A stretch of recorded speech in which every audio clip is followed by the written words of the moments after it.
Welcome to another exciting edition of the Voice of the College Nation radio show. I'm the chief host, the College Genesis, guiding you through the next couple of hours of some stimulating conversation, debate, discussion, and social commentary. I do this as a public service to the people, and for no other reason that I realize that there's got to be a voice of sanity and reason out there, and I'm going to provide that. Not to mention the fact that I just love hearing my own voice and looking at my own face on the screen every day and whatnot. That doesn't help or hurt anyway, too. It's like I get to listen to myself and I get to play myself, listen to the most interesting person in the world, myself, back when I do these things and everything like that. So, and I'm not trying to sound narcissistic or whatever like that, but hey, I'd rather love myself than hate myself and everything. Anyway, why I to this topic tonight is it still a man's world? Because it seems to me, that there's an ongoing conspiracy to destroy manhood, destroy masculinity, destroy maleness in its form. They say, well, geez, don't, man, yeah. And the biggest threat to manhood or maleness and masculinity is not from females, is not from anybody, it's from other men. You understand something right here. If you go to any society, right, the Romans figured this out, right? When the Romans would conquer people, right, well, who did the Romans get? First, they have to convince the women of that conquered people, right, to convince their men to be more like Romans and stuff like that, by the Romans being able to provide for, let's say, let's say the Goths, right? When the Romans invaded that area of the Goth area of in the later Roman Empire, one of the most effective things was the Goth women and people like that. They would invite them to their palaces. They would give them certain social statuses and privileges in society and everything like that. And what this did was created a natural allyship by which they start seeing the Romans as a source of power and admiration and not their own men. And without the women's support, no revolution or movement is going to go anyplace, right? This is what I mean by it's just still a man's world, right? And the bottom line is this: you take a person's man. You cannot have, if you're going to conquer somebody, the first thing you got to do is get to the men. That's every civilization, every society. They don't care about the women to fall in line no matter what. So the bottom line is this: when you get to the men, get to the boys, get to the men, make them doubt themselves, make them afraid, make them fearful and stuff like that. You control them. And when the women basically see that you're weak or whatever like that, they start looking to the enemy for strength and comfort and things like that. And so we look at that in history. That's been going on for history for thousands of years, right? Since recorded history. And we see it right here in America. Whereas in Black America is not a man's world. It's not anything but a straight black men have no place in this modern society. We're the most hated people, most vilified people out there. You're saying that men don't dominate other men. And so yeah, men dominate other men for their own benefit. Somebody dominating another person, right? He's not going to let me give you a perfect example I'm talking about, right? If Russia wins against Ukraine, right? Russian men are going to control Ukraine, dominate Ukraine. And they say, well, what's the difference? Men control. Yeah, but the Ukrainian men cannot realize his full potential and his desire. You see what I said? So every man, right? Every culture, the man has a place, a vision of what he wants that culture to be. That's why I can never accept, as much as I appreciate being here in America, I cannot accept the fact that the ultimate vision for America is not mine, because I grew up around strong black men. And I believe the black man should have his own space to project his own power and authority someplace on the earth. That's the genesis behind why I said we need a nation of our own. Nothing else but the fact that we need a place on this earth where our word is law and we are supreme law. That's how it went a man's world. But when you're living in society and you're constantly complaining about being discriminated against, you're constantly looking at another race of people to provide jobs for you. to protect you, help us clean our communities up and all stuff like this. You're not being a man. You're not being a man. Marcus Garvey said that. Manhood is when you take ultimate responsibility for your existence. You don't blame somebody else. You say, look, if I can't be a full man in society and everything, I don't want it. What we did was we settled for second class. And where do you think a black nation can exist? It's not going to exist inside of America or anywhere in the Western Hemisphere. I know that for a fact. Ever since the Monroe Doctrine, as long as the philosophy of the Monroe Doctrine still exists, by which the America believes it has hegemony over anything in this Western Hemisphere. America, through its control of the banking and stuff like that, means that the Western Hemisphere is a sphere of the United States and all that. The black man have a chance. Why do you think the United States is going to make sure Haiti stays the poorest country in the world? Everywhere you see the white man in the Western Hemisphere, right? Every non-white country in the Western is in poverty. But same time, look at Asia. South Korea, Japan and China is followed by all these Asian countries that are booming, industrialized, everything. Why? Because the Asian man stood up and reclaimed their region. The black man don't even control Africa, So we're just like boys and children, whether we're in America or we're in Africa. It's like I said, it's not a man's world when you opt to be a boy and a child, and another race of people dominate you and everything like that. I don't feel sorry for you. All the hell we're going through right now, we got exactly what we are because God commanded us to be men.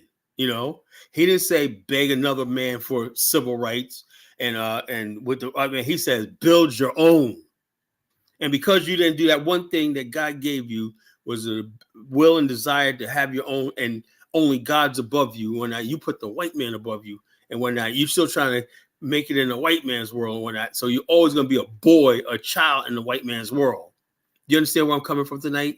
You are nothing but a boy. You can talk all this stuff about reparations, everything. You're nothing but a friggin' boy. And that's what we have in Black America. We don't have real men anymore. We don't have men. We have boys and children. If you're 45 years old and you still listen to rappers and whatnot, you are nothing but a boy. So the bottom line is you're still just a boy, a child. A man stands on a square. He stands up for his right. And the bottom line is if he wants something, he's going to do it. And the bottom line is we got way too many clowns in our community. And the bottom line is this, look, you could be more than a clown. I want to tell my African-American brothers and even African brothers, man, don't settle for being a clown. Right now you're just a clown, or something to laugh at, something to scorn. Your politics is one of a clown, even the way we handle the political situation. We're nothing but clowns, You're nothing but clown. You don't want to be the buffoon, the butt of the joke in every society you go into, Like my good brother Bantu Mandinka, bro, I'm a Bantu Mandinka. I'm gonna make that, bro. I'm gonna make a man out of him yet, So the bottom line is this: in College Genesis and BAO, I'm a man-making machine. Before we could build nations, before we could talk about Pan-African, whatever you believe in, I gotta make men. I need freaking men. Men think like a man. He don't think like a child. He don't think like a boy. He thinks like a man. He said he knows that he's responsible for people's lives. And you know how you can test your manhood? When I did club security for this, that's when it dawned on me, right? When people used to come up there, and I'm just like I said, when I did club security, every night I was scared. I'll be honest with you, I was scared. I can get shot. This is tonight I could die because I've seen people shot, stabbed, and everything like that, right? And I was always scared, right? But I knew one thing, right? When those people came up, man, especially some fine ass women, they look to you with so like they listen to every word you say because you're there to protect them. I said, man, these people are coming here because they see me as their protector, and that did something to me. I'm like, wow, man, that's what it's all about. You have to take that responsibility of being a man, being the one that's going to take the bullets, to be responsible for other people's lives, put other people's lives ahead of yours, and everything like that. That's what a man does, You don't go running from a conflict and say, oh, man, the thugs are taking over. We can't do that. No, we make sure people are safe and everything like that. No matter what we do, we made sure when we did our security that you had a good time when you came out and you got to your car and everything's safe when that we ensured that you were going to come out and have a good time. And the club was booming because they knew we had that sort of security there. We weren't those sissy ass securities and everything,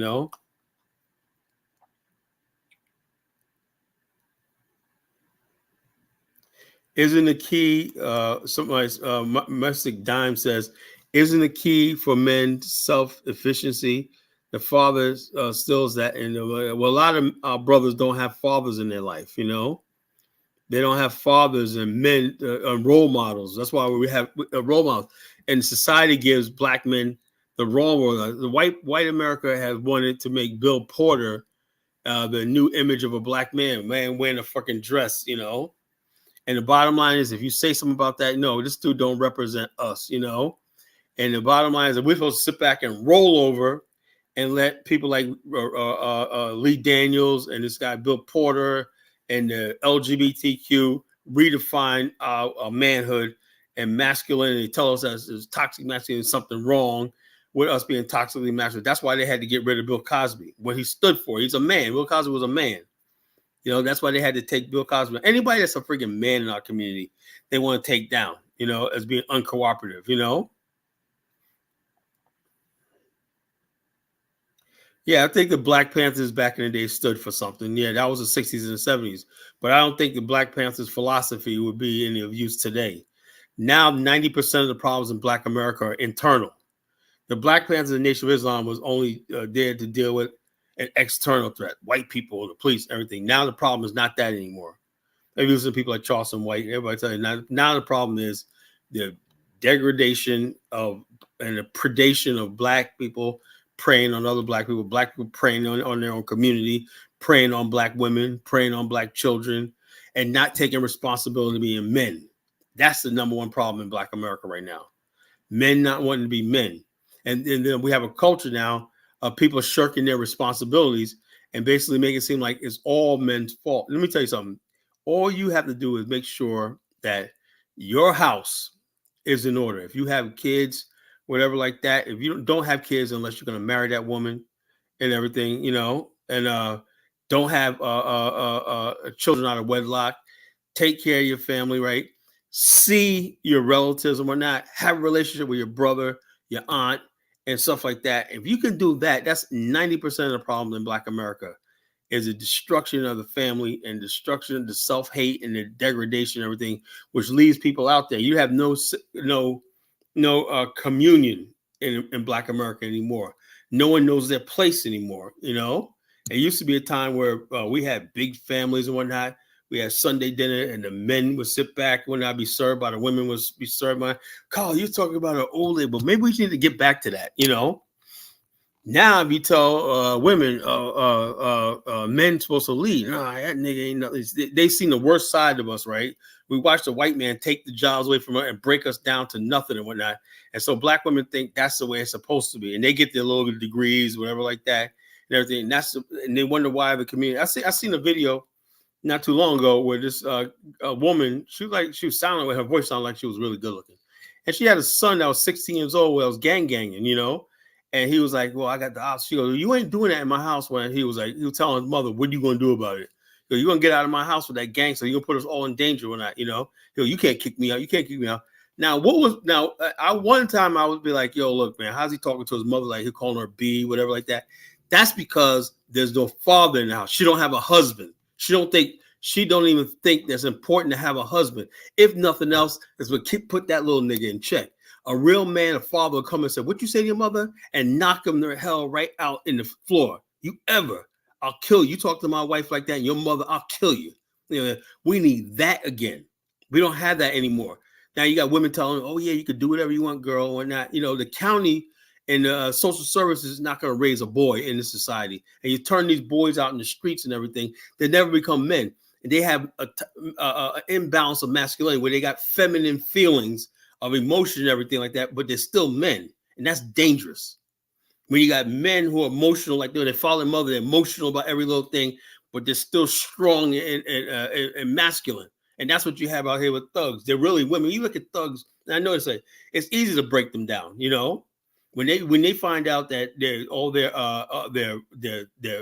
intimidation and all their fronting does not work with you, like me, I'm like this. When I used to do club security, I used to tell him one time, I was like, you're going to stop that shit. I'm going to drag you out of here by your throat. Huh? I got one more time. You got one more time to act up and you're getting dragged out of here, you know? And I did it. right?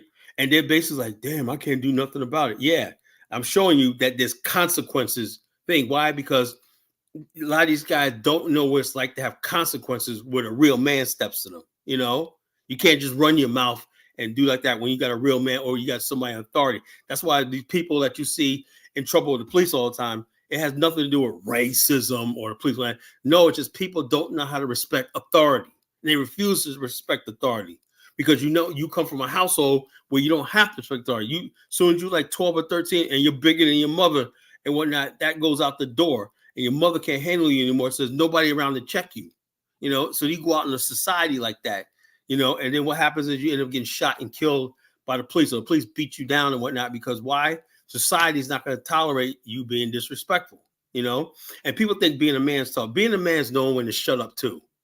Being a man is knowing when to, what a real man is? A man who respects his boss. You respect your boss because he's a boss because he got there for a reason, right? You respect people's success, their hard work and everything, what they put into it. That's a man, You don't go on a job one night and think, that boss is a bitch ass nigga. I ain't really. He's your boss or supervisor because he earned that position. And he's there because he sees things that you can't see, and he's hard on you because he wants you to do the job right or to make sure the job is done right. When you accept that authority, and that's how I tell you, I was like that too sometimes, right?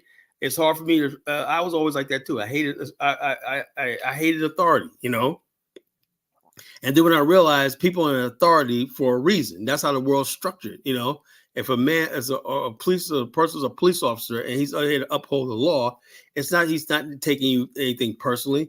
He got to uphold the law, and your job is to obey the law. So if he pulls you over and tells you, I got a thing. Now, I was said last week, I'm sick of telling black people obey the law. Yeah, I feel like that sometimes, right?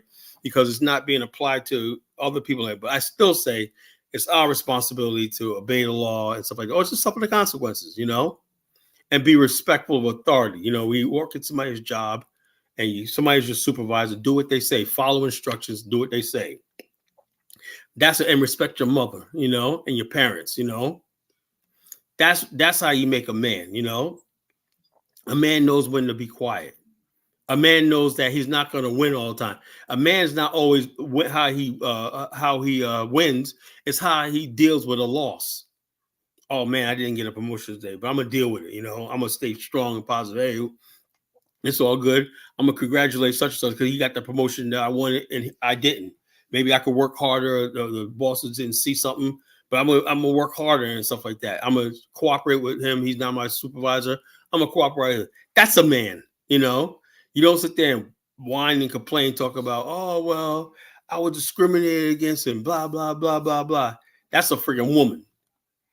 And that's the problem we have in this world. And because we have so many men like that, right? This is why men are always this is why men hate people like Donald Trump, because he's a boss, and they hate the fact that he has authority, he built a business. They try to undermine and try to spell, but that man built a business. Father left him with an inheritance. He took it and built an empire, a real estate empire. And if you don't appreciate that, you're not a real man. I was like this. That was, to me, the American dream, the experience of success and everything. So the bottom line is this. We don't understand, okay, this man basically built a business. He has a family. He did everything right. Got a family, beautiful kids, sons, granddaughters, everything like that. And bottom line, he built a business and everything, helped a lot of people and everything like that. He did everything right, How are you going to compare him with somebody like Barack Obama or Joe Biden never did anything for anybody? A man recognizes a real man. I recognize Donald Trump because he's a freaking real man. And that's why I think a lot of black men like him, because they know Donald Trump is like that father figure that everyone craves for. No one, the people that hate masculinity and patriarchy, they hate Donald Trump. That's what it's all about. The people that think that women can rule the world and men are stupid and whatnot, and women, let me tell you something like that. And I'm not no male chauvinist by no stretch of the imagination. What's up, Holiday? By no stretch of the imagination. But let's examine something here. When people start trekking out west across the Mississippi and going out in the western, they had to fight Indians. They had to fight bushwhackers, cattle rustlers, thieves, and everything like that. Were those women that were tasked with, and they had to round up posses to go after different gangs and everything like that? Were those women that were protecting communities and towns and everything? No, it was men. It was men. The reason why we have a country right now, the reason why we have the world we are, is because of men. Men put their lives on the line for war. 600,000 men died in the Civil War to preserve the Union and end slavery. It wasn't women, it was men. So when people start talking about, oh, women could do what, no, women can't do what a man could do. Women benefit from our sacrifice and things we do and share equally. But there's no such thing as, we don't need men to build the world. Everything you see, the sewer lines you see, the buildings you see, is built by men. And so the bottom line, men are the leader, and it's a man's world. That's just the way it is. And it doesn't mean that women are beneath men and whatnot, but they're by our side. But the women are nowadays trying to tell you that, women could rule everything and women could do this, women could do that. No, you can't, because it was done. Women would have built cities. They would have built Las Vegas. Who built Las Vegas? It was men who built Las Vegas, So bottom line, people don't like saying that, Carl, you sound like a male show. I'm just telling you like it is. So I want to get out something. They said, what do you think about Kamala? Look, I know that women, when the shit is built, are capable of being president. I know that, I work with women. My sister is my boss, my supervisor in our business, right? I work with top executive women all the time. And I know they're about their game. They can get you numbers, boom, boom, boom. There's no question about that. There's a competent women that could be president of the United States. Kamala Harris is not that.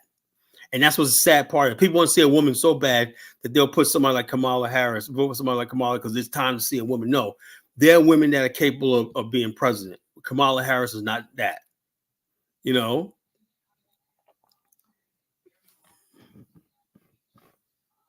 But Denzel said, I fell out of love with women in America. They complain and have poor hygiene. Oh, that's mean. Oh, that's mean. That's mean. That's mean, bro. Complain and have poor hygiene. That's raw. It says it's about women and men working together, teamwork. Make sure, yeah.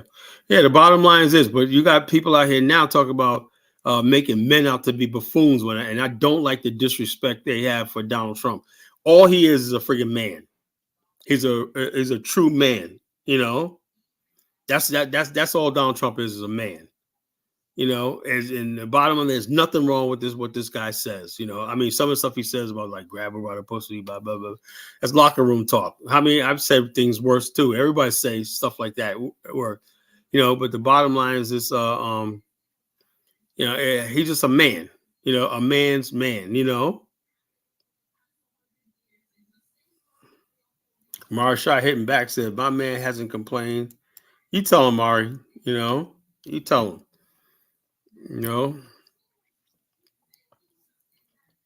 So the bottom line is this: they slowly, and when you hear stuff like, let me tell you another thing is, the people who are talking this stuff like that are the gay men. Look, gay men are the ones leading all this stuff. These are gay men who are feminine. These are the type of guys that they want to go out there and they want to, like, just recently happened not too long ago, where and I forgot what restaurant it was. Two guys were kissing in the restaurant, and the black staff came over there and jumped them and beat them. And the news media was like, "Oh, this man got jumped when not because." And the guy said, "Well, me and my friend were kissing," and they said, "No, we don't do that over here." And the staff of the place beat the guys up for kissing them. And I'm like this: look, you could do whatever you want, but some people find that offensive. Two grown men kissing in public, and really make it out in public. That's disgusting, But these people want to come out of the closet, do all that kind of illicit stuff. You see these parades where they half naked white men and whatnot going down there, acting the fool and whatnot with the genitals hanging out and stuff like this. And the bottom line is those type of people want that to be a norm. Dudes that want to transition into women and stuff like that. These talk about this 50 genders. Where's my pronouns, my binary? I'm all this kind of stupid, crazy shit like this. They hate, it's not enough that we tolerate these people, right? That's not enough for them.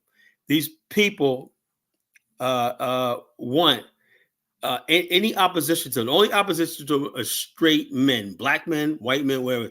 Straight traditional men are the biggest threat for them taking over the world, and make it like a gay friendly and stuff like this.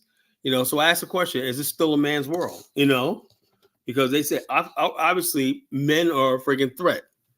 Men, because like I tell you, let me tell you something right now. These people that keep playing around with these with the American man, and you think you're going to open the borders up, you're going to lock us down with these COVID shots, and you're going to keep doing stuff until one day, as sure as I'm sitting here, you're going to see an insurrection in this country like you've never seen. When men in this country, particularly these rednecks, are going to rise up and whatnot, and there's going to be a bloodbath in this country. I'm dead serious. You have no idea what you're dealing with in America. Keep playing with the American man, And so I'm just not trying to scare nobody, but I'm just telling you like it is.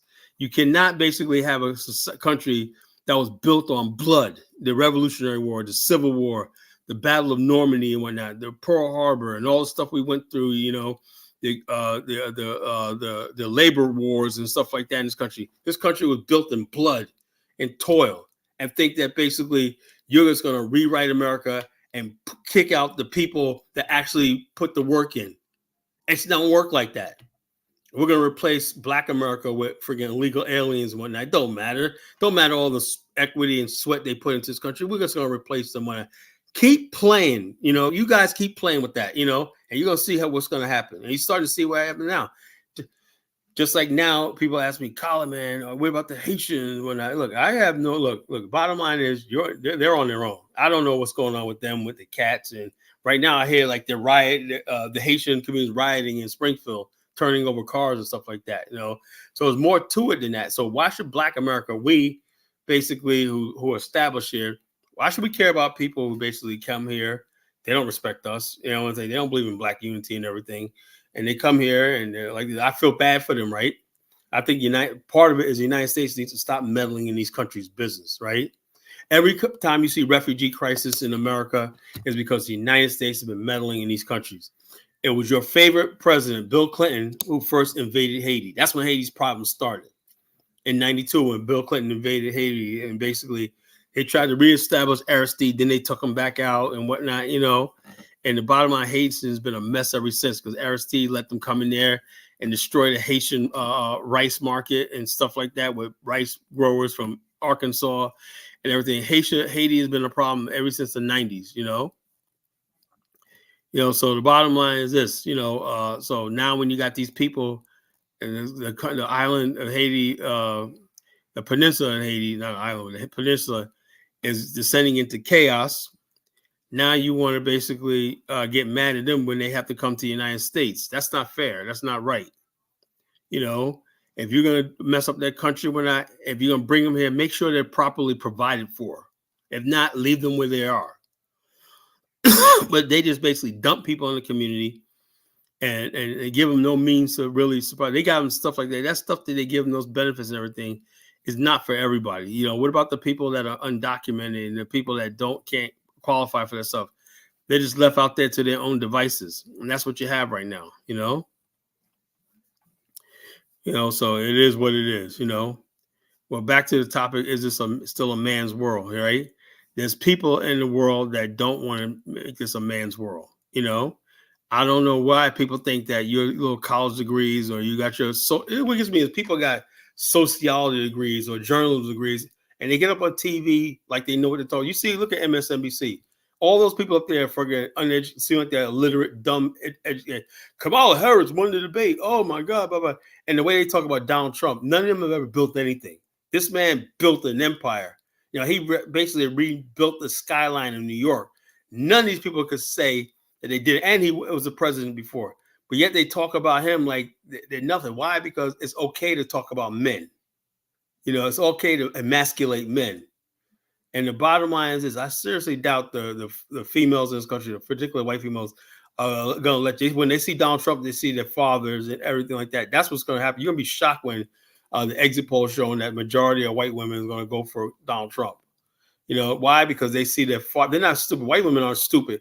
They know who provided for them and gave them what they have. Now Now, if they're ready to give that up to Kamala and all these people that she's trying to bring in, hey, that's on them, you know.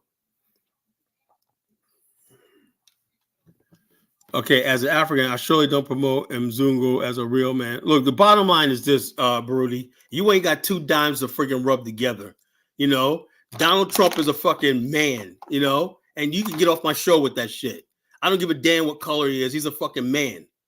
And he did what we call he did more for black people than anybody from Africa. Tell me one person from Africa that ever gave a damn about Black America. Can you name somebody, Baruti? Not one fucking person. So you can go to hell and fuck you if you don't like it. So the bottom line, the real world is that stupid fake ass Pan-African shit. The real world is the bottom line is this. Donald Trump has been putting black people to work for generations, you know? I was in New York, you know? And a lot of people admire him because of the work he did. And when I don't give a damn, but when black people don't give a damn about no damn what color you are. We're not racist people. We don't care about that shit. You know, it's about a Caucasian. You can't name me one freaking African who on a world stage that's ever came to America and gave us anything. Ain't no white man's a king, you know. The bottom line is this. Donald Trump is a fucking man. You guys, Buana man, you guys don't like him because you're coming from shithole third world countries. And like this, Sam says, Donald Trump is weak. He's weak. He's a fucking man. He's a billionaire. He's a man. What the hell are you talking about? He's weak. How's he weak? He's a man. I don't think anybody could do what he did right now at his age. He don't even have to do what he's doing. You know, so I give respect where respect is due. When you motherfuckers step up and start doing something, I'll start giving you respect. But nobody's going to get respect that's sitting on their ass doing absolutely nothing but talking about Ubuntu all fucking day. You know, with nothing. Where's the Ubuntu bank? You know, nigga, where's the Ubuntu bank? Where's the Ubuntu investments, you know? Where's the Ubuntu mining company that we got part shares in? They don't exist. I've been at this for 34 fucking years and whatnot, and I haven't not gained one fucking thing out of Africa. Nothing. You know, a bunch of fucking good for nothing losers and whatnot. And you're gonna talk about somebody or what you call, you know, well, whatever where the Afghanistan is at. I don't know. Maybe I don't think black people deserve an Afghanistan. Maybe how about that? And the Afghanistan is gonna need friggin' men, you know, and Paige, whoever we are, you're probably a female. You got to be a female. You're not a man. I need men. I don't need boys. I don't need chumps. I don't need sissies. I need men. I need strong black men. And I don't see him no more. Everybody's a friggin' little thing. He's scared of the debate. Come on. He destroyed her in the friggin' debate. What are you talking about? He won. She's asking for a rematch because she knows she lost. Don't you understand how that works? When you win a prize fight, right?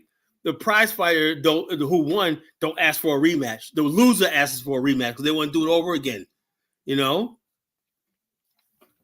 I don't have nothing to show for 30 years. You know, that's a problem. That's why, but look, I have a business. I'm happy with what I got right now in life and whatnot, you know, whatever. It doesn't really matter because I know I'm dealing with a bunch of freaking people that aren't fucking real men, you know, real men. We don't have real men in the freaking community and are real adults in the community. Everybody's a fucking child. The average black person, you look at the comment section. Average black person in their 30s and 40s think like a freak, talk and think like a child, think like an adolescent teenager, you know, with their stupid comments. You know, that's what you're dealing with. It's definitely a man's world, or it should be, you know. But as long as we got sissies running around the community and everything, we're never going to be there. Let's be honest, Kyle. All the immigrant hate. No, not necessarily hate. I don't think so. I think a lot of immigrants brought that hate to themselves here. You know. So the bottom line is this: Donald Trump's. Yeah, Donald Trump's a real man. I don't see. At the bottom line, you know what? How Donald Trump's a real man. If black men were real men, they would step to Donald Trump and say, "You got a problem with our community? Let's have a discussion like Ice Cube did." Ice Cube's a fucking real man. You know, that's a real man. But the average black man, we got to get rid of Orange Man, acting like LeBron James talk about, I'm so scared that I'm going to get attacked by racists. Dude, 6'9" and whatnot, talk about he's scared of being attacked by a racist and whatnot. Nigga, get the fuck out of here. I'll kick LeBron James in his fucking head, you know? So the bottom line is that's what we're talking about tonight, you know? You know, yeah, Kamala couldn't answer. They asked her again, Holly Dre. They said, what would you do in the 3 years? What you can say about the economy? She goes, say it again. So I grew up middle class. And my mother would be like, that's not the fucking question. He asked you, what the hell are you going to do for the economy? Give me a specific. Well, I grew up middle class. The lady was all over the place. You know, you're going to vote for this chick, you know? Like I said, we need a man. Oh, that's the reason why anytime a man would say, I need Kamala Harris, that's a chump. That's a chump. A man, you may not like Donald Trump, or you may not hate him. I'm not saying you like Donald Trump, but when you look at him, that's a fucking real man. I know what a real fucking man is. You know, a real fucking man. And the bottom line is, and if you don't agree with that, then you need to get your ass out of this country. You know, go back to freaking wherever you came from, whatever like that. This country right now, in my opinion, needs a strong man at the helm. You know, I'll say that about any country. You need a strong leader at the helm and whatnot. If you don't think so, then you're a friggin' little sissy and what you're yourself. You know. So the bottom line is this, you know. People are like, oh yeah, Kamala wanted to go. All she did was sass and crack jokes and whatnot. Oh yeah, if you can roast and crack jokes and do stuff like that. But the bottom line on substance, she said absolutely nothing in the debate. She said absolutely nothing. And the fact that people don't want it like this, you know, go like this, you know, Paige, I don't know where you're from or not. If you don't like it, you should get the hell out of here, you know. I'm like that right now at this point right now. You know, I'm all for a black unity, but some of y'all need to get the hell out of this country. You're never going to be satisfied here. You're never going to be happy. You don't like black America and everything. It's time for you to get the hell out of here. You know, really. You know, it's time for you to go. You know, we don't want you here. We don't need you here, whatever like that. So I'll say hi to you from your little shithole over there. We could talk from there. But don't come into this country trying to talk shit about us, you know. College has taken his meds. I'm not on any meds, bro. I'm just telling you like it is, you know. You want to know the truth, you know. Immigrants not going to take shit over, you know. Immigrants going to take shit over. Immigrants not going to take anything. Not take anything from me, you know. They're going to take from the government. They're going to like this. But the bottom line is, but the only thing the immigrants are going to do is force black people to get more thing in is to get more resourceful, because black people come out good over this, because you'll finally figure out the Democrat Party don't like it. You're wasting time with these two political parties. You're wasting your time. And you need to start building black power bases, unity, economics, like we said back in the 60s, instead of getting wrapped up in this goddamn getting wrapped up in this stupid ass political mumbo jumbo that they keep spewing on us like it's so important. You know.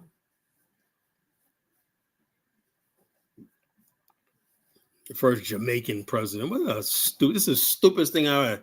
Kamala Harris. First of all, she's Indian. She's not Jamaican. When we say Jamaican, we're talking about black Jamaican. She has no Afro-Jamaican descent. She has no African Jamaican blood in her. So what makes her Jamaican? She's somebody that basically lived on the island. Her father was part of the from India, half Indian, half Irish, part slave owners, and their mother was all Indian and whatnot. She's nothing on her birth certificate, anything. Her birth certificate lists her as Caucasian, white. So how is she now? That's how dumb these people are. They basically hate black America, right? But they surely want to use black America's clout to get elected and stuff like that. You know, she's suddenly African American. Why? Because she went to a Kappa. She was a Cat, whatever the fucking the university is. You know, with a bunch of hybrids and whatnot. You know, and they call that a freaking HCU. I'm not mad, Bill. What do I got to be jealous of Kamala for? I'm proud to be black. You know, she can't even say what the hell she is. You know, I'm proud to be what I am, you know. So the bottom line is bitter and mad. I'm like this. Hey, you want to vote for her? That's fine. It's not going to make a bit of difference with me, you know.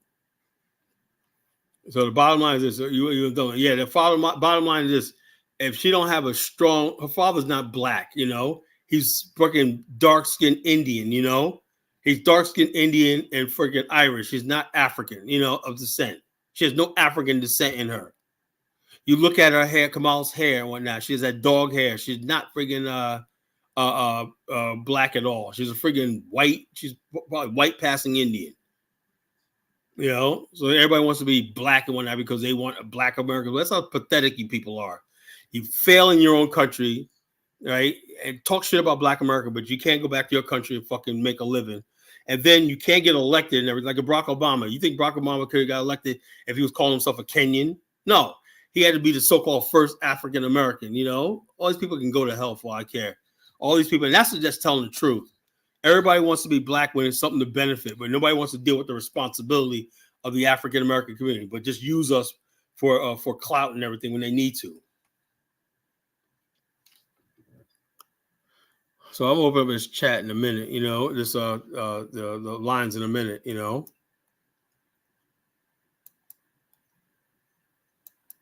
Malcolm X is dead, bro. An African of Southern. First of all, Malcolm X wasn't African; he was African American. You know, Donald Trump's a rich white bully. How's he a bully? Who is he bullying? Who is Donald Trump bullying? You know, I don't see him as a bully. I don't see him. He's just a typical white guy. Same guy that I friggin' type of people we grew up with and whatnot. You know, he's a white American guy. That's the American. If you don't like Donald Trump, then you need to get the hell out of the country because he's like 90% of the white people in this country. You need to go someplace else. You know. And all you people like Baruti, you can't offer me anything. You know, tell me one thing you can friggin' offer me, Baruti. Nothing. You know, we gotta support deadbeats and whatnot. You know, I'm not saying Donald Trump benefit Black people, but he doesn't hurt. I mean, I don't see anything wrong with him. You're a liar. You know. I'll tell you to your face, he's a criminal, and you're just like him. So I don't know what you people talk about. Donald Trump, like, look, how about this? Why don't the Black people learn how to benefit themselves? Why can't you basically benefit yourself, be men and stand up and benefit yourself? Why does somebody got to come along and benefit you and whatnot? You know, why can't somebody benefit you? You know, I'm saying like this: you could basically take whatever you want to take, and take whatever you want to take, road you want to take, but don't expect me to go along with it. You know, because you haven't convinced me of anything. You know, Africans offshoot Africa. Oh, now we're Africans now because you guys, we're not Africans when we're trying to get land. We're trying to be part of the continent and everything. We're not Africans. But suddenly when it comes to America, when you feel like you're entitled to everything in America, suddenly we're all Africans again, you know? See how that works? We're all Africans again. You know? How are we Africans now, Zongo? You know, when you guys basically, I spent the last 5 years battling with Africans, telling them that we're Pan-Africans, we should be unified and everything. And you guys laugh right in my face and tell us we're not Africans. We should stay in America, blah, blah, blah. Okay. All right. That's what you want? Okay. We're going to show you, you know? So now I'm coming over here now that your back's against the wall and Black people walking away from your ass. We're all Africans now again. You know, it don't work like that. Don't work like that. You guys come up with a new plan to unify us and stuff like that, and it's based on respect and whatnot, then we can talk. But when you guys want the same old, get on line talking shit about us 24 hours a day, and then you want to go get on here and talk about how unified we are when like this, because the bottom line, you're gonna have to deal with white America yourself. We're not jumping in. I'm not jumping in defending no. I'm only defending my own people. No, I'm not doing it anymore. You know, whatever goes on the continent, whatever goes on with these refugees, immigrants, it's not my problem. I think we've been caping for people way too much and whatnot, and Black America has never really focused on itself. What we care about is everybody else. So, like I said, it's a man's world. And the bottom line, part of being a man's world is knowing what you want, not having somebody tell you what you need, whatever like that. Knowing what you want. That's part of being a man. Seeing the world. If I say, like, Black people put their foot down with the Palestinians, you know, Palestinians going around now trying to dock up videos talk about Martin Luther King and Malcolm X wanted us to support the Palestinian cause. I guess go out there and die for them. I don't give a damn about no Palestinians. So why are you bringing up Martin Luther King, Nelson Mandela, and all these other people to freaking tell Black America we should be marching with them and whatnot, you know? So like I said, this is the mentality. We're perpetual victims. Okay, if we're perpetual victims, then stop asking us to care about what they say about the Haitians. Then how about that? You know, you guys are perpetual. We're perpetual victims. We're not the ones at the friggin' border We're not the ones in New York City fucking talk about African immigrants are being treated bad, using social services and everything because they have no ID and whatnot. Africans are receiving all foreign aid and whatnot in their country. Not one country in Africa is self-sufficient without foreign aid, but yet we're victims. Okay, yeah, how does that work? Every black country in the Caribbean all rely on U.S. foreign aid and Western foreign aid to survive and everything. And you guys got to come over here to get a decent life on that. But yet we're the professional victims. I think we got this friggin' this back, What's up, my friend Dave? What's up, brother Dave? Carla, you hear me? You hear me, I Carla? can hear you. Yeah, Carla, man, how you doing, man? Doing good. Man. Yo, it's so crazy that you brought up this topic. I was thinking about it the other day, like, where are the men? I was asking myself, where's the white man? I remember. Yeah, the white man, check this out. They're trying to destroy the white man too. Every male in this country. Yo, I remember growing up, I used to see those old racist white people down south, even though they was racist.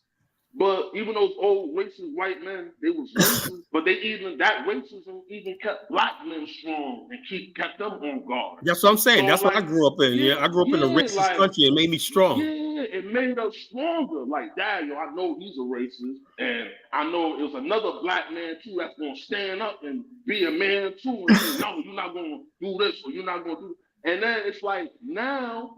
You even look at the white man, he put dresses on his sons. Yeah, I had never seen anything like that. We always count on the white man to be strong and whatnot, when we were weak, Yeah, now you got the white men in America are becoming more effeminate and stuff like that. That's what they want to do. They want to break the white man.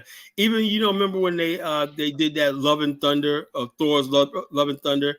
And the guy that was in charge of friggin' the Thor character was some gay dude that was basically trying to make Thor out to be. You ever notice? Look at Thor; they try to make him out to be a clown, a buffoon. Yeah. And stuff like you notice that, right? Yeah. Disney hates fucking masculinity, Had him fat, drinking beer, drinking. Yeah. In the end game, yeah. But the worst was that Love and Thunder stuff. They had Thor like a friggin' sissy, man. Thor, man. We grew up watching the comic books. Saying Thor was like the god of thunder and whatnot, Yeah. So So the bottom line is there's this war on manhood and whatnot. And these people that hate manhood, got control of the culture. Disney is a lost cause, Yeah, a lost cause. That's crazy. I asked myself that question the other day. I was like, where are all the strong white men, man? I remember growing up, you used to see David Duke on the TV talking about, hey, I want to run for the Senate, Right. You don't have those anymore. You don't even have racist white guys anymore. He kept other people on guard. Oh, yo, David Duke there, you're gonna see a whole bunch of brothers put their suit on, protest, get it. No, you're not, it used to be a combative situation, and they kept everybody in balance and they kept everybody right. Now you take away the right racism and whatnot, black people fell asleep. Yes. That's what's happening. Yes. You take away the white racism or threat of racism, or the illusion of the threat of racism, right?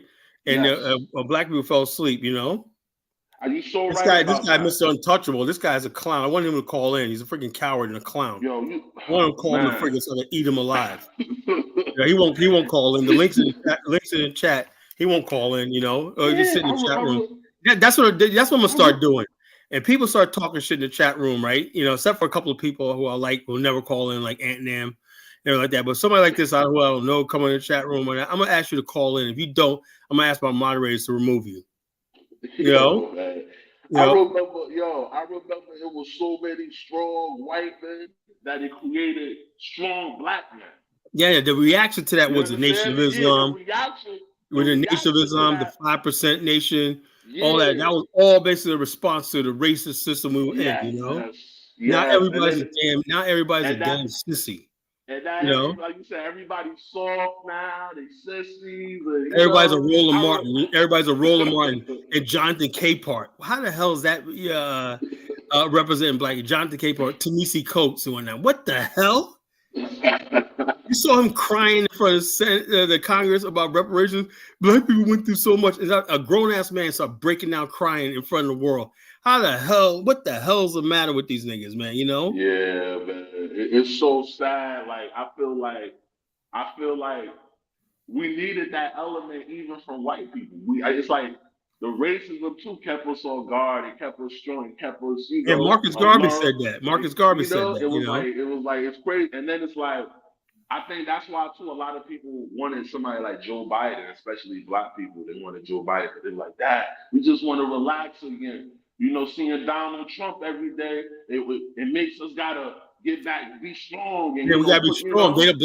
Black men don't like that. Black men have yeah, gotten so soft that when they're like, no, this man talks about jobs. I don't want no job. I don't want no responsibilities. When Donald Trump made the biggest mistake he made was the fact that he stepped to black people like we were men. He went to Ice Cube and said, look, he asked him, said, let's talk about how we can build black colleges, build a black community. Come down, my office is open. Black men couldn't even take them up on offer because they're not real men. I'm not meeting with him. Act like they were too scared to even meet with him. Just hear act what like somebody gonna do something to them if they meet with them. The bottom line. So it shows me that the black, if this is what represents us, we're in serious trouble. That's why my Ice Cube said he met with Trump, said, look, boom, this is what I planned I had with him. That's a man, Yeah. I remember that. That's a man. But he got attacked though. He got attacked by feminists like Vivica Fox and all these other people, Lisa Ray and all these. Who the hell is Lisa Ray and Vivica Fox? Two old ass hens and whatnot gonna tell a man. I was actually gonna say, look, who the hell do you think you talking to? This is a man's world. Shut the hell up. This is a man's world. And you gotta start reminding these fucking women out here, these people out here, these feminist types and whatnot. Like friggin' Roland Martins and all these Roland Martin types and whatnot. This is a goddamn man's world. You talk to me like a damn man, or we discuss like a man, or get the hell out of my face. I don't owe you nothing. I don't owe you my vote. I don't owe you nothing. You don't respect me as my manhood and whatnot, as in charge of club. We need to take control. How you gonna talk about build a black community and you have no authority in, Yeah. The black man has no authority in the so-called community anymore, And I even miss the old black men too. The older black men, I miss them. Most of them dead now, man. Like, that's what I'm saying. The bottom line is now it's the Gen X's and whatnot. We're at the helm now. In my generation, the Gen X and the millennials are not freaking men. We're not like the baby boom. Baby boom was the last good generation of black men. Like look at somebody like James Earl Jones. That was a man. It was a man. We ain't never seen him wear no dress. Every time he played the role, it was a strong black man role. He never took shit from nobody. Like come on. Where's our Fred Williamson? Where's our Fred Williamson types? Oh yeah, Richard Roundtree. Richard Roundtree Shaft and whatnot. Where the hell is that? What the hell happened to black men in this fucking country? They take no shit from nobody, man. I remember those, man. I used to be scared growing up, like, God, man. Black men out here, man. You think if we had the black men back then, we had these thugs running around the community? Hell no. Oh no, hell no. You're gonna rein them by the ear. And like I said, and I know what happened to back in the days when a lot of those people showing up dead weren't just the Klan. There was some of us saying, "Nigga, you fucked up," Yeah. Bro. I don't know. We gotta get it. We gotta make it a man's world again, man. Because if we don't, man, like I said, I was asking myself, like, damn, what happened to the strong white man? Even the strong white man the white man is damn soft now. And I was having that discussion at the job. Yeah. With some other white guys. I'm like, yeah, I remember back in the day, your grandfathers and fathers, they were strong. What the fuck happened to y'all? Y'all drinking beer and shit, laying down and shit, like, come on. But hey, it is what it is, Yeah, like I said, is this still a man's world? And the bottom line is this, and I tell people all the time, I say, why we need a woman in charge? What for? What for? I know there are women that are capable of being president and leaders. But not Kamala Harris. I think that Tulsi Gabbard, I'd vote for her. Yeah, I'll vote for her. I'd vote for her in a minute, Tulsi Gabbard, I'm like, I see how she is. She's strong. But like that, she should have been the Democratic nominee, not Joe Biden. No, they cheated her. They cheated her. They cheated her, Like, and I hope whoever wins this election, I hope in 2028 she runs, because she's definitely gonna have my vote, Yeah, that's where I had my falling out with my Democratic friends in 2015, 2016. Because I'm not gonna lie to you, Tyler. They cheated Bernie Sanders. That was Bernie Sanders' Oh yeah, nomination. Bernie Sanders. They didn't want Bernie It Sanders. wasn't. It You wasn't. saw how checks out. You saw how they sick those Black Lives Matter chicks on him. Remember that? I Yeah, said I that's the most remember that. liberal white guy in You the know, world. but the fix was in, Kyler. The fix was in. I worked with the Democrats. I used to work the polls and everything. So my felling out came in that time with the Democratic Party because I was a Bernie guy. And I remember we went into meetings, like setting up for the political season. We always going to meetings like the after inauguration on New Year's Day, because New Year's Day they do their inaugurations, for states, So after New Year's Day, we go into meetings and we try to set up how we want to, spread out everything for the political season for the year. And my chairman at the time, he was over Hillary. It was like he already had the fix. He already got the call. And I was like, I was a Bernie guy. So I'm like, Dad, they already talking about Hillary. And we ain't even run the primary yet. Yeah, what you call it. The bottom line, somehow they weaseled weaseled their way into Black America, turned Black America into Bernie Sanders. Yeah, man. He was probably, out of all the Democrats, he was probably the best for Black America, Yeah, he was the best one. I love Bernie, but I knew when the primary was going to come around New Jersey, New York, up on the northeast area, I knew the fix was already in because it was 6 months before they even start holding the primaries. We set up things, setting up, okay, what we're going to do, this one, that one, that, and then when I saw how they did Bernie Sanders, I was like, nah, I can't. If they're gonna do this to Bernie Sanders, what they gonna do to their other colleagues? And I said, well, I have my fellow now. So. And let me I'll be back in a minute. I gotta go get something from downstairs. But go ahead, carry on. But matter of fact, let me play a video. Let me play a video.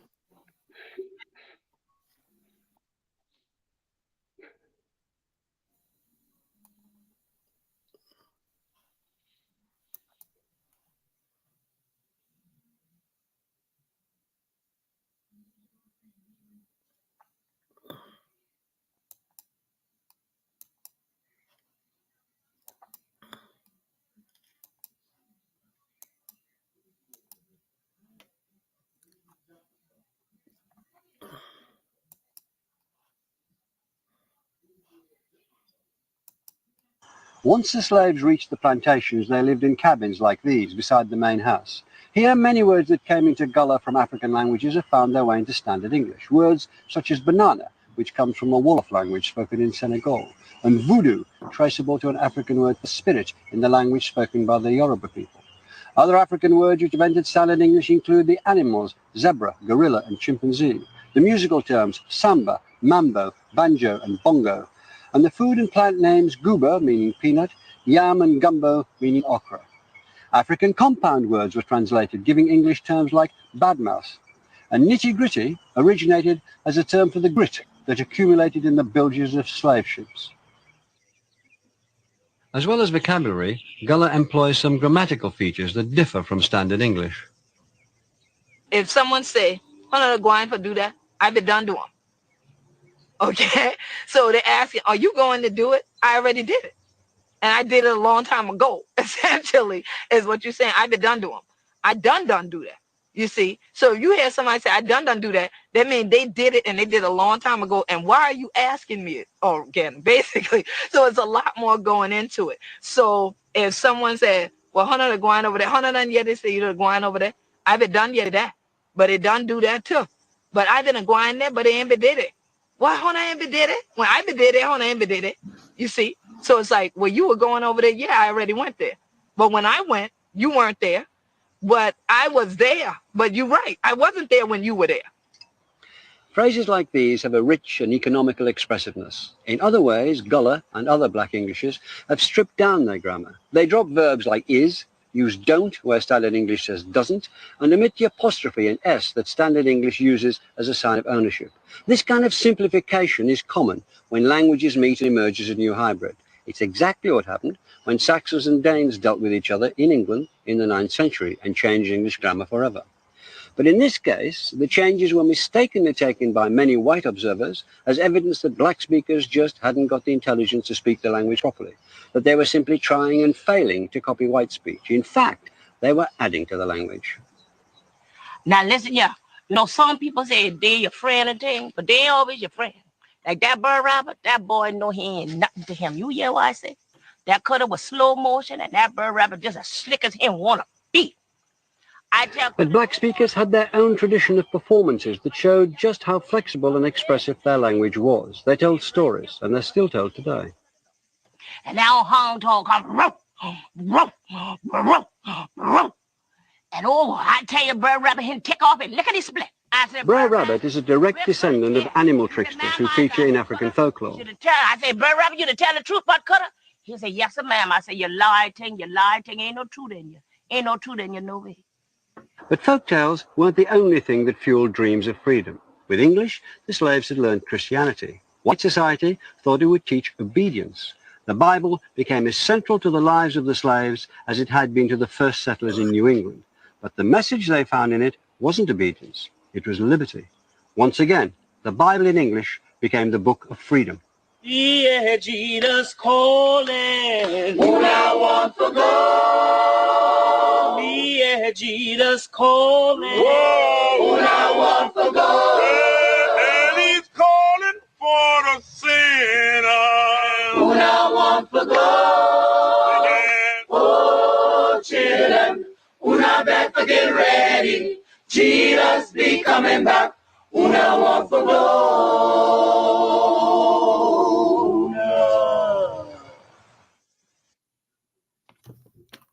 Amazing, amazing. That beautiful culture, GMC Sierra. It's the truck. Get 0% that beautiful culture, right? APR on 2024 Sierra 1500 Denali models. That's over. That beautiful culture, right? Now I know Barudi's not going to sit here and tell us that's beautiful. That's not African enough for him, right? Yeah, don't you hate that? Because I know your ancestors in Liberia go through the same thing. You're never African enough. Shit. It's like same shit. Same shit, de-Africanize you or de-legitimize you, whatever, like that. And they don't stop to think, wait a minute, they may not be my version of what we call African, but aren't these people still people? Aren't they human beings and whatnot that deserve respect and dignity and whatnot? And that's the dangers of a lot of these people call themselves Black Pan-Africans and whatnot. They want to get rid of their friggin' anything that they don't agree with and whatnot, Bruce says building a block game, Jenga name for a Kiswahili word. What is Kiswahili? That's way on the east coast of Africa. What the hell has that got to do with us in America? People probably miss, huh?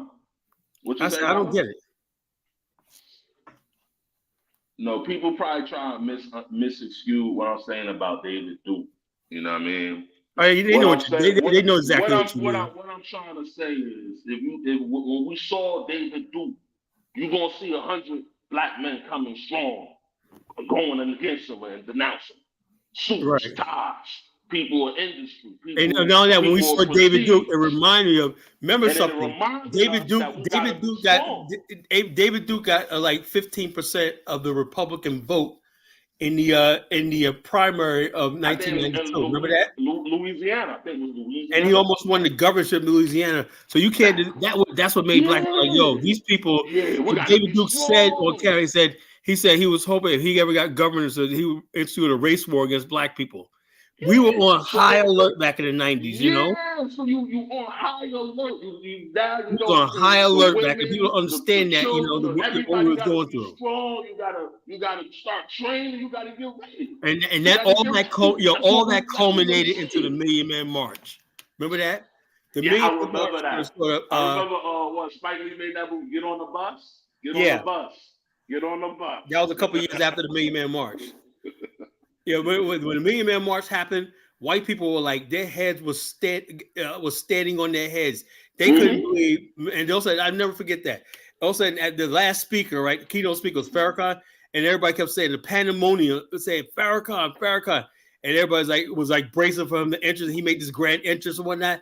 Man, that still to this day puts chills up and down my spine, knowing these motherfuckers are watching that shit all over the world and whatnot, you know. And he proclaimed, man, said, "How dare you disrespect us?" And right there, white people were like, "Whoa, man, these guys are nothing to be played with," you know.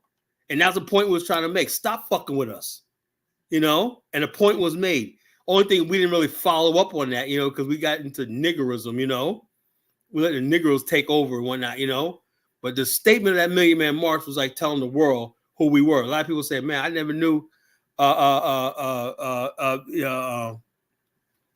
black people thought like this." You know, I didn't know there were strong black men. The way we were organized and everything, black men down there, unity and everything, no violence. And a couple of months later, the Police Officers Association had a rally in D.C. and there was all kinds of arrests and some of everything. Yeah, I remember, man. People don't know where we are, but yeah, we got people up there people talking about we're professional. You got a million black men, carpenters, lawyers, doctors, all different strengths, bringing their sons out there and whatnot, you know. And no women. They bring all their sons. And the women stayed at home and whatnot and watched, you know. No women alive. And they'll say, and then like a couple of years later, they had the women's march with Lauryn Hill and stuff like that. My ex-girlfriend was in that march, you know. Yeah. And they had their own Million Women March and whatnot, you know. Because basically, then everybody else started doing a Million Man March or whatever like that, you know. Yeah. We got a lot of history here, Colin. Right. We got a lot of history here. That's why I laugh at the FBA and the ADOS. I just laugh at them.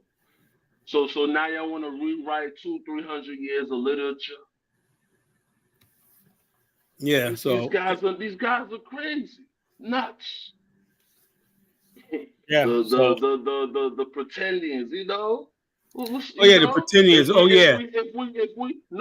But this is why we're missing. If we had strong black men like back in the day, this things would be new. I can't understand why we're all the people like John Heinrich Clark and all the scholars and everything like that we got people walking around talking about their fucking Native American, you know? Excuse my language.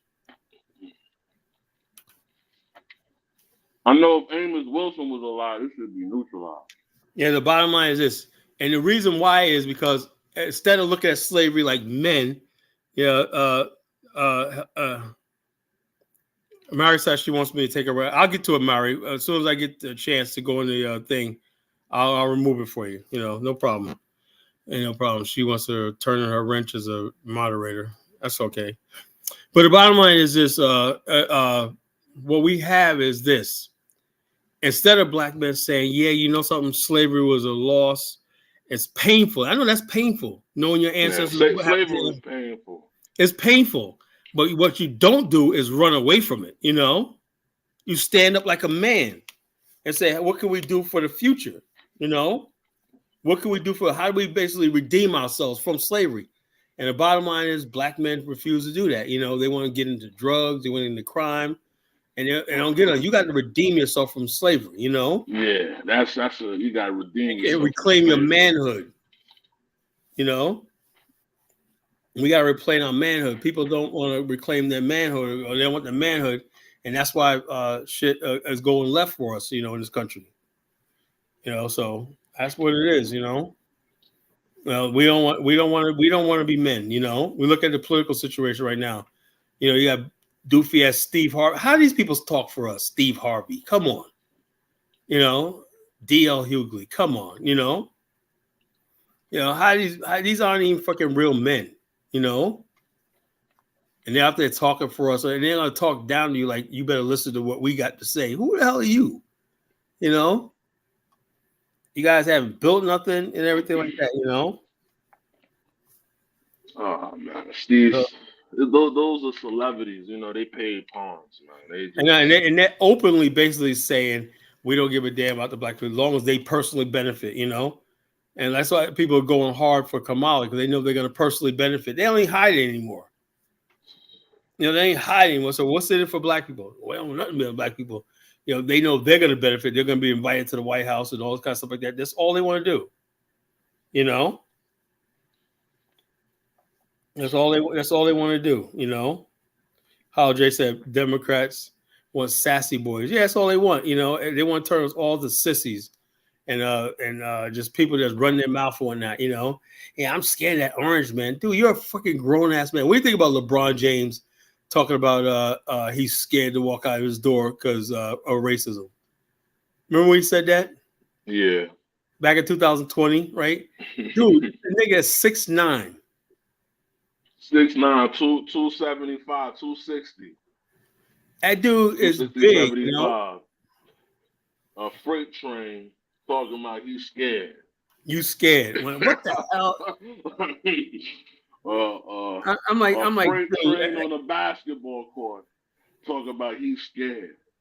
I never forget, man. One time I watched an interview with John Lewis, right? And he was just some blonde reporter was interviewing him, right?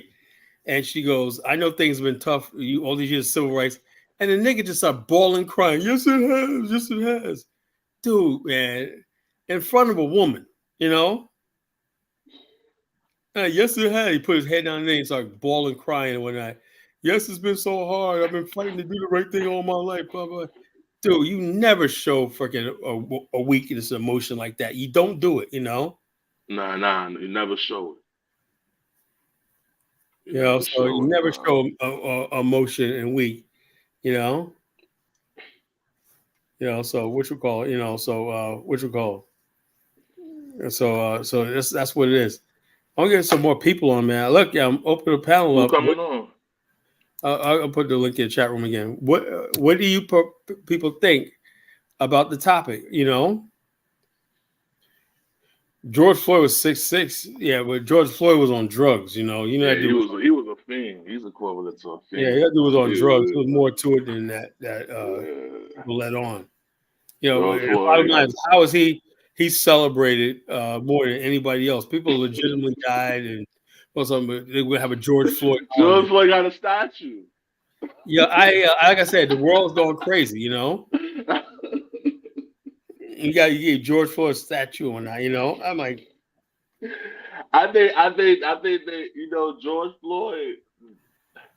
They use that for social, political purposes. That's what I'm saying. They don't give a damn about George Floyd. It was right around the time because right before George Floyd happened, Donald Trump was like, it was the election. It was the election season. So it was election season. And then I said to myself, when George Floyd got killed and they got like this, I said, you know what I said? I said, now I wonder, are they going to use this to push? Yeah, it was. The black people were like, hey, Donald Trump's doing all right. I got money, everything like that. And a lot of black people talk about just staying home, right? Remember that?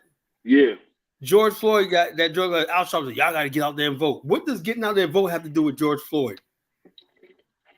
Nah, that was the redemption. That was the play. You know, use racism. Get out there. Well, get out there and use vote. Racism. Use another Trayvon Martin. And check us out. Then when John Lewis died, right? Barack Obama was doing a eulogy before the guy even is cold in his grave. The first thing he says to get up there is, we got to get out there and vote, you know? Dude, man, you're supposed to be talking about the man sitting in the casket. You're talking about voting. That's when I realized, that's when I basically turned on Obama. I said, this guy, could it be this guy was playing us the whole time that he's nothing but another slick politician? Yeah. Oh, no, Obama's slick, man. I had no idea. People were saying that, but I didn't believe it, you know? Obama is the great deceptor. Yo, I did not believe that, right? Until that day, until he was at the John Lewis's funeral. And I was like, what the hell did I just hear? The first thing he gets up there and starts talking about voting. He didn't even mention John Lewis sitting in the casket right there, you know? We got to vote. When he was forced to vote for this election this year. Use the man death for votes.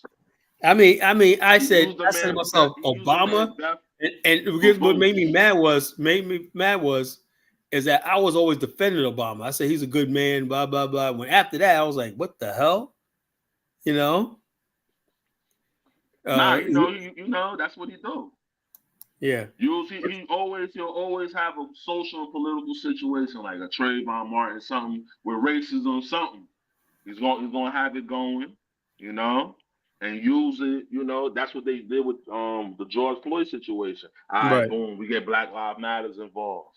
We get some other organizations involved. Matter of fact, we get some Antifa guys in the street fucking shit up. You know, flipping cars over, doing some little rioting. You know And what I knew back That's then what- people are gonna forget about Antifa, those white punks and people. It was all gonna be put on people black forgot people. about You know? them. Look. Just how you guys see. A lot of people talk about the right wing, you know, and the far right. Nobody talk about the far left. The far left I is used more to- dangerous, man. Yo, the far left is crazy. I know. Yo, you saw how they took over Seattle, right? They crazy, carved bro. the Seattle. They literally carved the city up. in Nobody talks Rome. about the far left, yo. Yeah, so I'm like, yo, look, the bottom far line, left is like they move, they undercover. Like nobody really, you know, they move under the radar. yeah, and they're scary too, man. Because like, Yeah. damn, you don't know. Some of them be bouncing from the far left and the far right, back and forth. You don't know Yeah. who they are, you know. But like, yeah, we got allies. We ain't got- No. The ones that do that, Kyla, the ones that you say that bounce back, they the independents. Yeah, they just go wherever there's rioting. It's like that. You look. People don't realize. I don't know if you peeped that, right? You got a lot of the rich white kids who just do this just to friggin' because they're bored. Yeah, They meet up on they social just media. got So a lot of money, we're gonna come a there. lot of trust funds. You know, they order on Amazon all day. They tired. You know, They're tired and they're bored. And when I say bored. they go, they say, let's join Black Lives Matter and Get them let's like $1 million or $200,000. yeah. What's up, fellas? What's up? What's up, Dre? What's going on, brother? What's on your mind? Man, I'm just driving right now, brother. Right, get that money. No, I'm out here in Las Vegas right now. Just you having a good time. Play one for me, man. Play some blackjack for me. Oh no, I'm just trying to take care of a little business, brother. Okay, I hear you. Yeah, but How you doing, bro? How you doing, bro? Oh, what's up, Dave? What's up with you, brother? What's up? Chilling, man. But y'all right though, man. Y'all right. There's a lot of sassy folks out here, bro. Yeah, bottom line is this: they don't like real friggin' men. They don't like real black men. We've been silenced. Show me the political party or anything like that where we're still represented. You know, you're gonna tell me Jonathan Capehart speaks for us? You know, At the end of the day, man, you gotta look at it. Biden didn't do nothing. He wasn't gonna do nothing for black folks. right? All they do is decept and lie.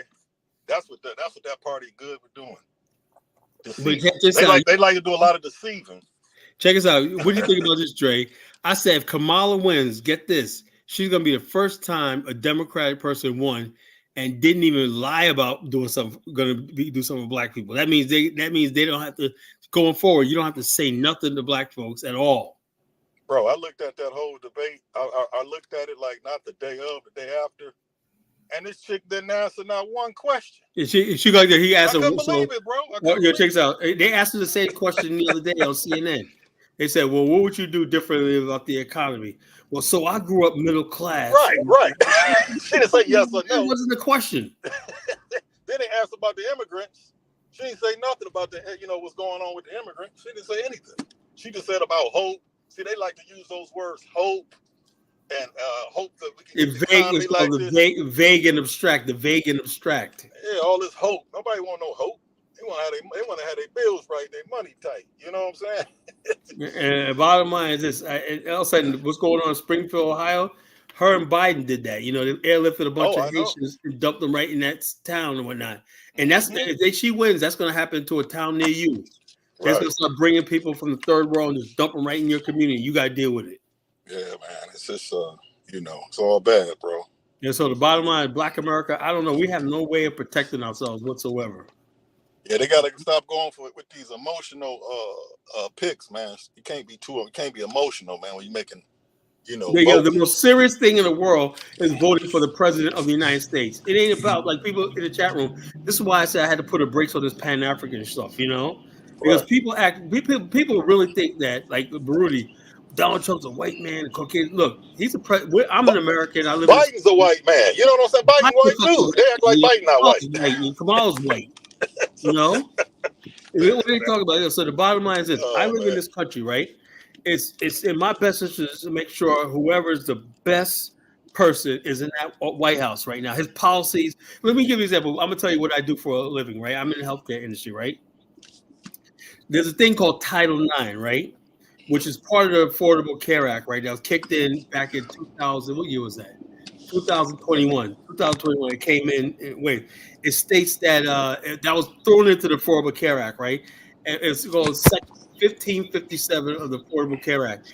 It says that in the future, the governments will be able to decide what gender and sexual orientation has to do with healthcare. So, in other words, basically, depending on who's interpreted in the White House, the current administration will have issues a final rule about what can be used. In other words, right now, when Trump was in office, he defined gender at birth. Biden comes in now. He decides he put he interpreted Title IX of the 1557 of the Affordable Care Act as gender is subjective. That's what this is all about. It's all about. So who's in that White House? I'm like this. And also, black people don't always vote on who's going to give them something. Sometimes you have values, right? That goes against my values, Yeah, and that's the thing, because they were talking. You don't expect black people to vote on their values. But they were talking about too about the prisoners. What they were saying, illegal something about the prisoners in jail getting sex changes. Yeah. And the government paying for it. Look at that. Look at the nonsense. Getting what kind? The prisoners. Look at that nonsense. The prisoners. I think it was some prisoners in jail who want sex changes. Kamala was for it. What? Yeah. And paying for it, having the government pay for it. They're already doing that in the military. It's all on YouTube, man. It's fact checked on YouTube. Let me say something real quick. I'm gonna be real quick, stuff, and I'm let me say this right quick. So I'm typing in your chat again, and just to let Frenchie know, because she questioned whether or not I was being real about it yesterday. I came in typing in your chat, and my comments aren't seen, Frenchie. You can't see my comments. Well, I have a lot of moderators. That could have been anybody. Mary Shy says she didn't block you. Well, you gotta unblock it, Carla. Well, I don't know. I'm saying, I'm just letting it be known that somebody block your chat. Yeah, they'd be like blocking me in the chat and stuff. Well, and also it could be somebody else in the chat who's not even a moderator could block you. Really? They could block so they don't see your comment. No. You guys can't see my comments. Well, I don't see them. I know. Anyway, you got this guy Miss Untouchable who won't call in. Say this guy is just a white Christian servant. What the fuck is a white Christian servant? Because I don't believe a man should bend another man over, and I don't believe a man should sleep with his dog. But that makes me a Christian conservative. So this is what I'm saying. They do. I'm a man. I see the world like a man. Whatnot. No matter which black man, white man. Them sassy boys, man. Yeah. So these are black Christian conservatives. No, I'm a man who has this like Bill Cosby. They didn't like Bill Cosby because he was opinionated on a lot of stuff. A black man's not allowed to have an opinion on something. That's crazy. You're not allowed to have that. That's wild. Say that if you're a black man, you have an opinion or something against what they think, they're gonna come after you. Simple as that. When the media turns on you, you ever notice that Bill Cosby was loved, right? Yeah. He was loved. Remember that? And then out of nowhere, right, when it's one allegation, whatever like that, and then he was they made people hate him. Say they were Michael Jackson. They made people hate him. It's like, what? How did this guy? Too little power, a lot of power. They gotta break that down. You know what I'm saying? Too much power. Yeah, I'm saying, they gotta break black men down. But they don't like for us black men to speak the truth. They don't like black men speaking at all, but it's truth, especially. Bottom line is that when you speak up and say something, and you're not parroting what they say, whatever like that, would say, "Yes, sir, that's whack." You remember that? In that one movie, that says, "I'm the token black guy. I'm supposed to say things like." Yes, sir. That's whack. So that was funny. So anyway, that's what it is. You ain't allowed to have a real opinion or anything like that unless you're just spewing out their talking points. You're just articulating their talking points that they got out there for you. You don't see no black men out there with no free thought in the media. But see, But see, if you're an educated, articulate black man, you're a big threat. They're gonna try to kill you. Exactly. That's That's what the they Or point do. I was silence saying. you, That's That's what they discredit do. you. Even worse than killing you that's what the when they point. That's what discredit it you. is. You know, they try to discredit That's you. what You they know, do. Discredit you real fast. They want you out of there. Yeah. You know what I'm saying? They call They you don't want you to get to the crazy. man. They don't. Yeah, they do. Yep. They don't want you to get to the masses. You get to the masses and start talking. You're right. Oh no, we got somebody on point. Yeah. Oh, I'm we gonna got to get answer them this out of last there. question, right? When black nationalists ask where the white men at, no, in other words, what we're saying is that just like back in the days, what spirit the black nationalist movement is, we're up against strong white men who had everything, so we had to react to it like by becoming strong black men. Since the white Yeah, man is putting on dresses and Yeah. skirts and having Yeah. sex people changes, not the black understanding what man I'm is, saying. is following suit and disappearing. That's what we're talking about, Mr. Untouchable. If you were a Yeah, man that enough, why you not. That's what I'm trying to break And down. you know what that's gonna do? That's taking away from generations of a black man. That's stunting the black man Exactly. growth. Right. That's stunting the growth. That's Right. killing Exactly. genes. Right. You know what I'm saying? Exactly. That's Exactly. less than our population. The more of those, the less Yeah. population is gonna be of us. You know what I'm saying? So Right. and Exactly, look bro. at, I do. look how they punish black men for bringing children in the world. Look what they do with Tyrese. Look what they do with Dr. Dre. They're like, and that dude, what's that dude that's on television? The ex-football player, Jason Stratton, whatever his name is. You know, remember him? Are you saying that white men don't pay Yeah, child he's support? A lot on of there. child support? Yeah, but no, but child support is really targeted towards black men. You never hear white men get caught up in child support. Yes, they do. It was No, established. white women aren't like that. With black women, man, it's like this is my big payday and whatnot. You No, know. no, no. Child support was established for white women. Everything established. Yeah, I in know, this but who country was uses the always. most? But listen, everything welfare, all that. That was Yeah, established. but who uses the most though? You're not letting me finish. All that was established for white women. Yes, I know, Welfare, but who child uses the support. most? You're not. Please let me finish. Welfare, child support. That wasn't established for us. That means that they're concerned with their white children, making sure the father don't neglect his responsibilities for his taking care of the wife and the child. So that was established for them, Colin. Not yeah, but you know what the government did, just like Carla was saying back in the day, how they got the black man out the household. Yeah, You couldn't even stay in the Right. household if you got How that was aid. that? If the How, mother how got did that, how they do mother, that? listen, if the mother got that aid or whatever, the guy had to leave. That's not true. That That's is right. true.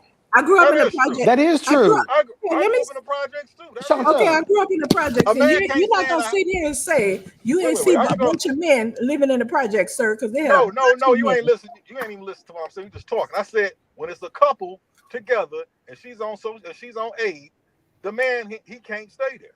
All right, and She I'm gonna can't say to this get those again. benefits. That's To right. get those benefits, he I'm gonna can't say stay this there, again. and that's a fact.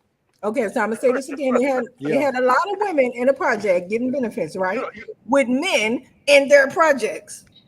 you're not understand. I said in their They were house, probably there in the illegally. household, Sure, whether it's a in the house or a household. project, they had You're not men there. you're not understanding. Yes, I'm I not. am. No, you I are. mean, they No, was man, it's staying facts. there, That's but it facts. wasn't. It I was live in the against the projects in rules. Detroit. So, I don't know why y'all be saying that the men had to leave. That's not true. The no, men were that there course is in true. their They it couldn't houses. stay That is there. that They is couldn't true, stay there to get the Chantal. aid. Of course it That's was. the truth, man. Everybody They know was that. still staying there against the They rules. couldn't That's stay. what, Thank They could. you. Yeah, they would Thank have to you. come back. Yeah, they would have to come back later on. You But know how many men lived in the project when I was growing up in the project? Man, it was no, more men but you're than not women. listening. But you know, I said as a couple with the girl, I'm they couldn't talking live in there about when she was on couples, aid. sir. I'm No, talking about couples. no. but look at it. It worked. It was there to destroy the That's family. what it was. That's exactly what it was. destroy poor black Exactly. people. Exactly. Yep. That's what And it it was. worked too. And it worked. No, it didn't It work, worked. guys. What happened was that they pushed after the welfare thing, they pushed in a drug epidemic and that destroyed our communities. You know that. That's what destroyed the black community. Before the drug epidemic, How's that? How's that? fathers I'm not at on home. drugs. I never did drugs. We had black fathers at the house when it before drug epidemic. We had a large home ownership of black people in America. Then drugs came in the picture, which they forced into our communities, and it destroyed our people. I think I would like to say basically, black men, we have to basically we take the bait and we let it happen because men don't stand up and say, no, we're going to do this, and this is how it's going to be. You know, we just let everything go by the wayside. We listen to women lead us and whatnot, and that's why things shit goes left. At the end of the day, all that was set up. It was all a set. It was all a setup to. And people try to separate. Yeah, it was all a setup to separate the family. That's what it was. Of course. Right. To take the man away from the kids. By any means necessary. It's by any means necessary. Jones, they made that movie about it, Claudine. That's what I'm saying. That's what I'm trying to say, man. It's facts. It's not fiction. Yeah, it's facts. with Diane Carroll and James Earl Jones. Yeah, it's facts, man. Yeah, I was thinking about that movie, man. I used to love that movie. You know, Claudine, Diane Carroll was fine as shit, boy. I was like, she didn't. That role didn't. My mother said that role didn't suit her, man. That role didn't suit her. A welfare mother and whatnot, you know. Yeah, she was just fine.